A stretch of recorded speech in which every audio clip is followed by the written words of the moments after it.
At first glance, they looked like a couple from a commercial. A charismatic American man and a sophisticated Russian woman. Joseph and Olga met online and quickly found common ground. Their romance developed rapidly, but seemed solid. Both were in their 30s with failed relationships behind them. Perhaps that's why they clung so tightly to this new opportunity. Joseph was the co-owner of a successful auto repair shop, sociable and cheerful. Olga was a former trader, smart, attractive, and spoke with an accent that her chosen one found incredibly charming. The couple got married in the summer and spent their honeymoon at one of the resort spots in the US. In the photos from that time, they are the embodiment of a dream. Sun, sea, champagne, and eternal love. They had a beautiful wedding, an expensive car, and shared plans for life and business. It seemed that nothing could cloud their happiness. Olga quickly became involved in her husband's business, handling administrative matters, and her natural charisma helped with clients. Joseph often said that he had finally found his person. But the idyll didn't last long. Only 107 days. 3 months after the wedding, someone cold-bloodedly ended this beautiful story. One night erased everything. Their love, their home, their work, their dreams. Everything was destroyed in a matter of minutes. A life too beautiful, success that came too quickly. Or maybe someone had been waiting for the right moment all along. Usually, conflict in a family starts with little things. Sometimes it starts with a ring. In Joseph's case, that's exactly where it began. His mother kept a diamond-studded wedding ring in the family. It was considered a family heirloom and was meant to be passed down through generations. But at some point, the piece of jewelry ended up with Joseph's sister Kelly. She had been married for 10 years. Before these events, their mother had given her the ring as a gift. When Joseph decided to get married, he wanted to get the ring back to give it to his fiancée. According to Kelly, her brother acted behind her back. He took the ring, replaced the real diamonds with cubic zirconia, and returned it to his sister, hoping she wouldn't notice anything. The real stones were set into a new ring for Olga. They planned to put everything back in its place later. But Kelly realized she had been deceived and became furious. A scandal broke out. For her, it was more than just a piece of jewelry. It was about trust and family boundaries. She accused her brother of theft, and he accused her of destroying traditions. This was the beginning of a Cold War. Kelly refused to go to the wedding and limited communication. According to her, she was working that day but still found time to send Olga some biting messages about the ring. Olga, unaware of the details of the story, was shocked. Joseph tried to smooth over the conflict, but the tension did not subside. It smoldered somewhere in the background until it grew into one of the possible motives for the crime. But at the time, no one thought that a piece of jewelry could play such a dark role. Although, perhaps the ring really did become a symbol of how quickly a beautiful story can crack. It was only a few weeks after the wedding when something disturbing happened in the newlyweds' home. While Joseph and Olga were at work, someone broke into their home. Jewelry, documents, and even family heirlooms were missing. The theft was professional. No fingerprints, no evidence, as if the burglar knew exactly where to look and how to leave unnoticed. The strange thing about the situation was that the most valuable piece of jewelry, the diamond ring, was left untouched. It was on Olga's finger, and that probably saved it. But the very fact of the robbery raised many questions. Why did the house where the newlyweds had just started living become a target? And why did the thief choose the day when the owners were not at home? The police recorded the break-in, filed a report, but found neither suspects nor any traces. The theories ranged from a random attack to a staged event. But by whom and for what purpose? Later, the investigation would put forward the hypothesis that the robbery was part of a larger plan. In those days, Olga began to suspect Kelly, the very sister with whom she had already had a conflict. The suspicions had no solid basis, but the girl felt that this was more than just a theft. The house, which was supposed to be a cozy nest, suddenly turned into a place where she no longer felt safe, and this crack in their lives turned out to be a sinister harbinger of much greater trouble. September 23rd, a day that began with joy, ended in tragedy. It was Olga's birthday. She turned 39. The newlyweds decided to celebrate it with friends. The festive atmosphere was almost perfect. Music, toasts, smiles. Some of Joseph's relatives were also at the party. It seemed as if a whole chasm had opened up between the recent conflicts and tonight. Even Kelly didn't interfere that day. Closer to midnight, Joseph and Olga said goodbye to their guests and got into their convertible. They laughed, talked about the evening, and made plans. In the parking lot of their home, just 30 feet from the entrance, death was waiting for them. Someone was hiding in the darkness, knowing the exact time of their return. This was no accident, it was an ambush. Neighbors would later say they heard loud male voices. Apparently, there was a brief argument and then gunshots. There were many shots, a whole series that could be heard throughout the entire apartment complex. That was how the celebration ended, and as it would turn out, an entire life ended as well. Not just biologically, but emotionally, legally, and morally. Because ahead lay interrogations, trials, and attempts to understand who turned a birthday into a death sentence. The police arrived quickly. The call came in around 2 o'clock. At night, eyewitnesses reported a woman lying on the ground with bleeding wounds. When the medics began to provide assistance, she was still breathing. Olga had several gunshot wounds to her face and chest. One bullet went straight through her cheek, another hit an artery. Everything happened at the porch, right by the door of their house. Joseph was found a little further away in the bushes. He was dead. A shot to the back of the head, instant death. There were no attempts at robbery. He still had his wallet with a large sum of money. His phone was still there. Olga had an expensive bag. A diamond ring was on her finger. The criminals took nothing. Their target was not property, but people. Investigators counted more than 20 spent shell casings, judging by the calibers. Shots were fired from different guns. This meant there were at least 2 killers, and they acted cold-bloodedly. The murder was deliberate. The victims had been chosen in advance. Given the precision of the time and place, someone knew their schedule. Someone was watching them. But the oddities didn't end there. Footage from cameras on a neighboring building shows a car pulling up as a pair, and almost immediately chaos breaks out. Someone was waiting for them. The question remained the same. Why? When the police approached Olga, she was still alive. Her face was covered in blood, her breathing was labored, her eyes barely opened. The medics desperately tried to stabilize her condition, but every second was slipping away. The police understood this might be their only chance to learn anything at all. They asked questions. Who fired the shots? How many of them were there? Did she recognize anyone? But Olga did not answer. She only moaned, peering into the faces above her, as if hoping to see someone she knew. It would later become known that her vocal cords were damaged. She physically could not speak, but even if she could, the pain, blood loss, and shock made any answers impossible. The doctors hurriedly lifted her onto a stretcher, trying to stop the bleeding, but even before reaching the hospital, the woman passed away. The police's last hope for a direct witness vanished on the way. This moment became one of the most tragic in the case. The victim, who could have told everything, died before she could say a single word.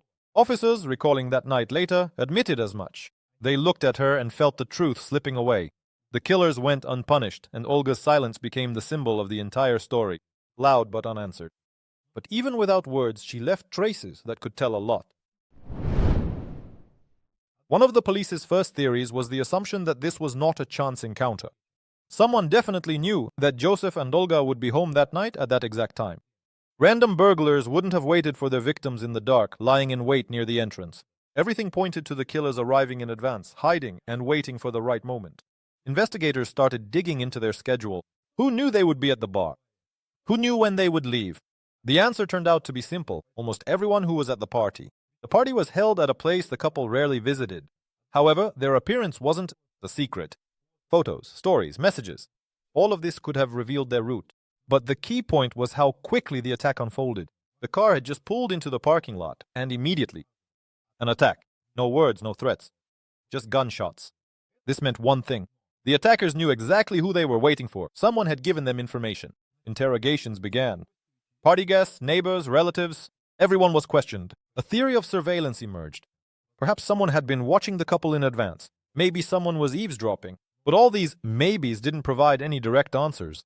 Meanwhile, a person started to come into the police's view, whose behavior was looking less and less like grief. Chris Rivers had known Joseph for more than 10 years. Together, they founded an auto shop, shared the profits, and built the business. When Joseph died, Chris seemed like he should have been devastated. But the investigators noticed the opposite. He was calm, polite, but distant. No tears, no emotion, not even any visible anxiety. He didn't insist on being involved in the investigation, didn't call the station, didn't ask for the culprit to be found. Moreover, right after the tragedy, he continued working as if nothing had happened. Soon after, he told the police that Joseph was involved in shady dealings. Supposedly, he was selling illegal substances and involved in unlawful trade. This information seemed strange. Why would his best friend start smearing the deceased? Suspicions grew when Chris showed footage from security cameras to confirm his alibi. In the footage, he really was at home. But his behavior was troubling. He was pacing around the apartment, constantly talking on the phone, and looked extremely tense. The timing of the calls coincided with the moment of the murder. The police became interested. Who was he talking to for so long? Who were these contacts? Why did he immediately start coming up with theories to divert attention from himself?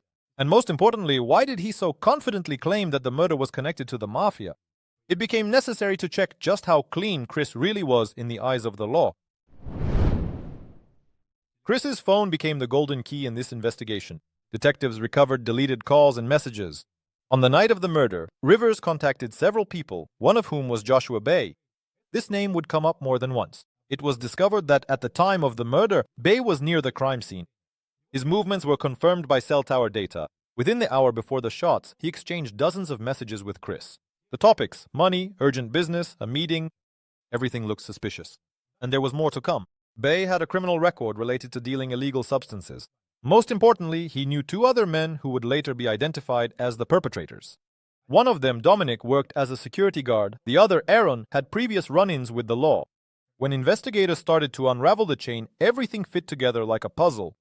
Bay didn't pull the trigger, but he could have been the middleman and Chris the mastermind. All of this still had to be proven, but even then, the police realized they were close. That's when one of the suspects, who turned out to be less resilient than the others, got involved. Joshua Bay was the first to talk. Under the weight of the evidence and hoping for a lighter sentence, he made a deal with the prosecution. His testimony became a turning point. He stated directly that Chris ordered the murder of Joseph and Olga, offering a $5,000 advance and another $60,000 after the job was done. Bay said he didn't want to pull the trigger himself. He brought in Dominic and Aaron, promising them a share. The plan was simple: an ambush near the house, minimal witnesses, elimination of both spouses. Chris insisted that Olga be killed as well, otherwise the insurance money could go to her instead of him. This was the key motive. Bay's testimony matched the call records, the movement of the phones, and Chris's actions that night. The investigation received confirmation. Behind the facade of a businessman was a man willing to do anything for money. Bay received only 5 years for cooperating. But his testimony became the foundation of the court case that exposed the real mastermind. The chain was complete. All that remained was to prove that Chris not only knew about it, but that he was the one who orchestrated everything. When investigators began to examine the company's financial documents, which were managed by Joseph and Chris, something interesting came to light. Both partners had taken out life insurance policies on each other. This is standard practice among business co-owners. However, after the wedding, the payout terms changed. In the event of Joseph's death, his wife Olga became the primary beneficiary. Chris was well aware of this. He understood that if Joseph died but Olga survived, all the money, about $1 million, would go to the widow. This made eliminating only Joseph pointless for him. That's why Olga became the second target. Investigators believed that money was the main motive.